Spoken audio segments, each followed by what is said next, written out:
ہزارہا روپے ہار کر خودکشی کر لیتے ہیں، یا پھر فرسٹ ایئر کا امتحان پاس کرنے سے پہلے ہی 10-12 شادیاں کر بیٹھتے ہیں۔ چنانچہ گھر والوں کو یہ سوچنے کی عادت پڑ گئی کہ لڑکے کو کالج میں داخل تو کیا جائے لیکن ہاسٹل میں نہ رکھا جائے۔ کالج ضرور مگر ہاسٹل ہرگز نہیں، کالج مفید مگر ہاسٹل مضر، وہ بہت ٹھیک مگر یہ ناممکن۔ جب انہوں نے اپنی زندگی کا نصب العین ہی یہی بنا لیا کہ کوئی ایسی ترکیب سوچی جائے جس سے لڑکا ہاسٹل کی زرد سے محفوظ رہے، تو کسی ترکیب کا سوچ جانا کیا مشکل تھا۔ ضرورت ایجاد کی ماں ہے، چنانچہ از حد غور و خوض کے بعد لاہور میں ہمارے ایک ماموں دریافت کیے گئے اور ان کو ہمارا سرپرست بنا دیا گیا۔ میرے دل میں ان کی عزت پیدا کرنے کے لیے بہت سے شجروں کی ورق گردانی سے مجھ پر یہ ثابت کیا گیا کہ وہ واقعی میرے ماموں ہیں۔ مجھے بتایا گیا کہ جب میں ایک شیر خوار بچہ تھا تو مجھ سے بے انتہا محبت کرتے تھے، چنانچہ فیصلہ یہ ہوا کہ ہم پڑھیں گے کالج میں، رہیں گے ماموں کے گھر۔ چنانچہ جب گرمیوں کی تعطیلات میں میں وطن کو واپس گیا تو چند مختصر مگر جامع مؤثر تقریریں اپنے دماغ میں تیار رکھیں۔ اس غلط فہمی کو دور کرنے کے لیے ہزارہا واقعات ایسے تصنیف کیے جن سے ہاسٹل کے قواعد کی سختی ان پر اچھی طرح روشن ہو جائے۔ سپرنٹینڈنٹ صاحب کے ظلم و تشدد کی چند مثالیں رقت انگیز اور ہیبت خیز پیرائے میں سنائیں۔ آنکھیں بند کر کے ایک آہ بھری اور بیچارے اشفاق کا واقعہ بیان کیا کہ ایک دن شام کے وقت بیچارہ ہاسٹل کو واپس آ رہا تھا، چلتے چلتے پاؤں میں موچ آ گئی، 2 منٹ دیر سے پہنچا، صرف 2 منٹ بس صاحب۔ اس پر سپرنٹینڈنٹ صاحب نے فوراً تار دے کر اس کے والد کو بلوایا، پولیس سے تحقیقات کرنے کو کہا اور مہینے بھر کے لیے جیب خرچ بند کروا دیا۔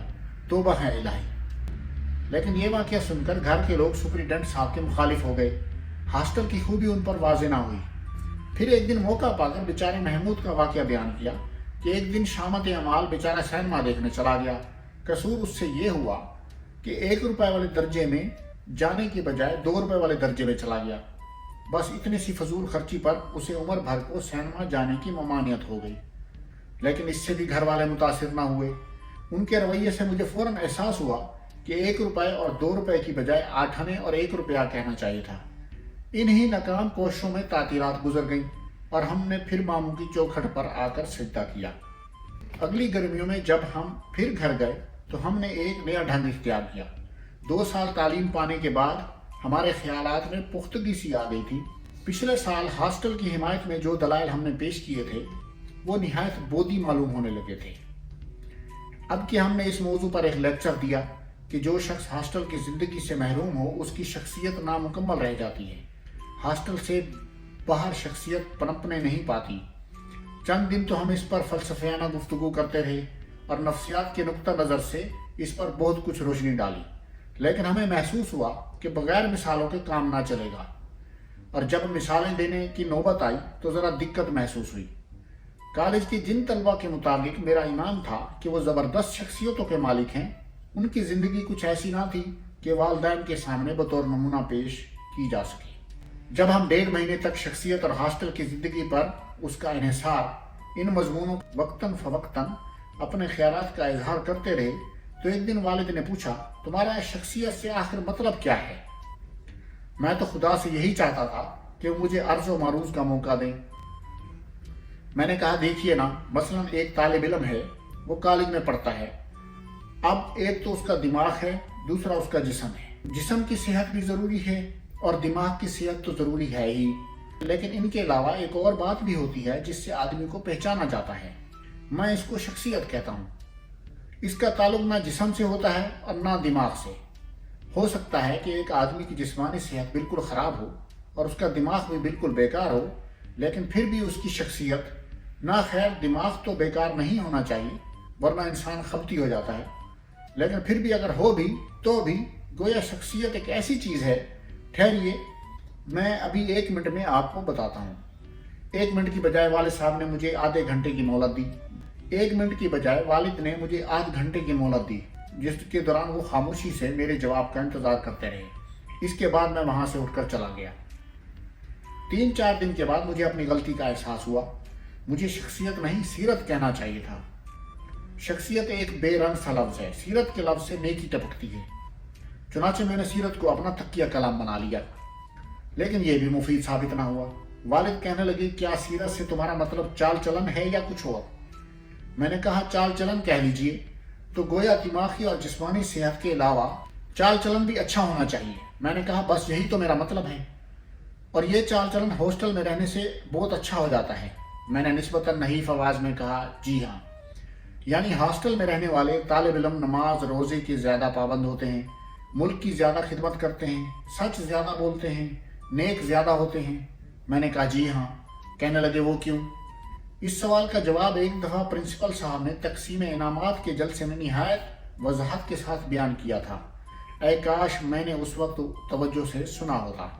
اس کے بعد پھر سال بھر میں ماموں کے گھر میں زندگی ہے تو خزاں کے بھی گزر جائیں گے دن گاتا رہا۔ ہر سال میری درخواست کا یہی حشر ہوتا رہا، لیکن میں نے ہمت نہ ہاری۔ ہر سال ناکامی کا منہ دیکھنا پڑا، لیکن اگلے سال گرمی کی چھٹیوں میں پہلے سے بھی زیادہ شد و بد کے ساتھ تبلیغ کا کام جاری رکھا۔ ہر دفعہ نئی نئی دلیلیں پیش کرتا، نئی نئی مثالیں کام میں لاتا۔ شروع میں ہاسٹل کے مسئلے پر والد صاحب مجھ سے باقاعدہ بحث کیا کرتے تھے۔ کچھ عرصے کے بعد انہوں نے یک لفظی انکار کا رویہ اختیار کیا۔ پھر ایک آدھ سال مجھے ہنس کے ٹالتے رہے، اور آخر میں یہ نوبت آن پہنچی کہ وہ ہاسٹل کا نام سنتے ہی طنز امیز کہنے کے ساتھ مجھے تشریف لے جانے کا حکم دے دیا کرتے تھے۔ ان کے اس سلوک سے آپ یہ اندازہ نہ لگائیے کہ ان کی شفقت کچھ کم ہو گئی تھی، ہرگز نہیں۔ حقیقت صرف اتنی سی ہے کہ بعض ناگوار حادثات کی وجہ سے گھر میں میرا اقتدار کچھ کم ہو گیا تھا۔ اتفاق یہ ہوا کہ میں نے جب پہلی مرتبہ BA کا امتحان دیا تو فیل ہو گیا۔ اگلے سال ایک مرتبہ پھر یہی واقعہ پیش آیا۔ اس کے بعد بھی جب 3-4 دفعہ یہی قصہ ہوا تو گھر والوں نے میری امنگوں میں دلچسپی لینی چھوڑ دی۔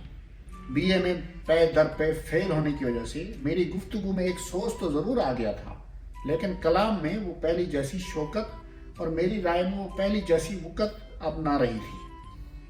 ہر سال امتحان کے بعد جب گھر آتا تو والدین کو نتیجے کے لیے پہلے ہی تیار کر دیتا، رفتہ رفتہ نہیں بلکہ یک لخت اور فوراً۔ رفتہ رفتہ تیار کرنے سے خام خواہ وقت ضائع ہوتا ہے اور پریشانی مفت میں طول کھینچتی ہے۔ ہمارا قاعدہ یہ تھا کہ جاتے ہی کہہ دیا کرتے تھے کہ اس سال تو کم از کم پاس نہیں ہو سکتے۔ والدین کو اکثر یقین نہ آتا۔ ایسے موقعوں پر طبیعت کو بڑی الجھن ہوتی ہے۔ مجھے اچھی طرح معلوم ہے کہ میں پرچوں میں کیا لکھ کر آیا ہوں۔ اچھی طرح جانتا ہوں کہ ممتحن لوگ اگر نشے کی حالت میں پرچے نہ دیکھیں تو میرا پاس ہونا قطعاً ناممکن ہے۔ چاہتا ہوں کہ میرے تمام بہی خواہوں کو بھی اس بات کا یقین ہو جائے تاکہ وقت پر انہیں صدمہ نہ ہو، لیکن بہی خواہ ہیں کہ میری تمام تشریحات کو محض کسر نفسی سمجھتے ہیں۔ آخری سالوں میں والد کو فوراً یقین آ جایا کرتا تھا، کیونکہ تجربہ سے ان پر ثابت ہو چکا تھا کہ میرا اندازہ غلط نہیں ہوتا۔ لیکن ادھر ادھر کے لوگ اجی نہیں صاحب، اجی کیا کہہ رہے ہو، اجی یہ بھی کوئی بات ہے، ایسے فکروں سے ناک میں دم کر دیتے۔ بہرحال اب کے پھر گھر پہنچتے ہی ہم نے حسب دستور اپنے فیل ہونے کی پیشن گوئی کر دی۔ دل کو یہ تسلی تھی کہ بس یہ آخری دفعہ ہے، اگلے سال ایسی پیشن گوئی کرنے کی کوئی ضرورت نہ ہوگی۔ ساتھ ہی خیال آیا کہ وہ ہاسٹل کا قصہ پھر شروع کرنا چاہیے۔ اب تو کالج میں صرف ایک ہی سال باقی رہ گیا ہے، اب بھی ہاسٹل میں رہنا نصیب نہ ہوا تو عمر بھر گویا آزادی سے محروم رہے۔ گھر سے نکلے تو ماموں کے ڈربے میں، اور جب ماموں کے ڈربے سے نکلے تو شاید اپنا ایک ڈربہ بنانا پڑے گا۔ آزادی کا ایک سال، صرف ایک سال، اور یہ آخری موقع ہے۔ آخری درخواست کرنے سے پہلے میں نے تمام ضروری مسالہ بڑی احتیاط سے جمع کیا۔ جن پروفیسروں سے مجھے اب ہم عمری کا فخر حاصل تھا، ان کے سامنے نہایت بے تکلفی سے اپنی آرزوؤں کا اظہار کیا، اور ان سے والد کو خطوط لکھوائے کہ اگلے سال لڑکے کو ضرور آپ ہاسٹل میں بھیج دیں۔ بعض کامیاب طلباء کے والدین سے بھی اس مضمون کی عرض یادداشتیں بھجوائیں۔ خود اعداد و شمار سے ثابت کیا کہ یونیورسٹی سے جتنے لڑکے پاس ہوتے ہیں ان میں سے اکثر ہاسٹل میں رہتے ہیں، اور یونیورسٹی کا کوئی وظیفہ یا تمغہ یا انعام تو کبھی ہاسٹل سے باہر گیا ہی نہیں۔ میں حیران ہوں کہ یہ دلیل مجھے اس سے پیشتر کبھی کیوں نہ سوچی، کیونکہ یہ بہت کارگر ثابت ہوئی۔ والد کا انکار نرم ہوتے ہوتے غور و خوض میں تبدیل ہو گیا، لیکن پھر بھی ان کے دل سے شک رفع نہ ہوا۔ کہنے لگے میری سمجھ میں نہیں آتا کہ جس لڑکے کو پڑھنے کا شوق ہو وہ ہاسٹل کی بجائے گھر پر کیوں نہیں پڑھ سکتا۔ میں نے جواب دیا کہ ہاسٹل میں ایک علمی فضا ہوتی ہے جو ارسطو اور افلاطون کے گھر کے سوا کسی اور کے گھر میں دستیاب نہیں ہو سکتی۔ ہاسٹل میں جسے دیکھو بحر علوم میں غوطہ زن نظر آتا ہے۔ باوجود اس کے کہ ہر ہاسٹل میں 200-300 لڑکے رہتے ہیں، پھر بھی وہ خاموشی طاری ہوتی ہے کہ قبرستان معلوم ہوتے ہیں۔ وجہ یہ ہے کہ ہر ایک اپنے اپنے کام میں لگا رہتا ہے۔ شام کے وقت ہاسٹل کے صحن میں جا بجا طلبہ علمی مباحثوں میں مشغول نظر آتے ہیں۔ علل صبح ہر ایک طالب علم کتاب ہاتھ میں لیے ہاسٹل کے چمن میں ٹہلتا نظر آتا ہے۔ کھانے کے کمرے میں، کامن روم میں، غسل خانوں میں، برآمدوں میں، ہر جگہ لوگ فلسفے، ریاضی اور تاریخ کی باتیں کرتے ہیں۔ جن کو ادب انگریزی کا شوق ہے وہ دن رات آپس میں شیکسپیئر کی طرح گفتگو کرنے کی مشق کرتے ہیں۔ ریاضی کے طلبہ اپنے ہر ایک خیال کو الجبرے میں ادا کرنے کی عادت ڈال لیتے ہیں۔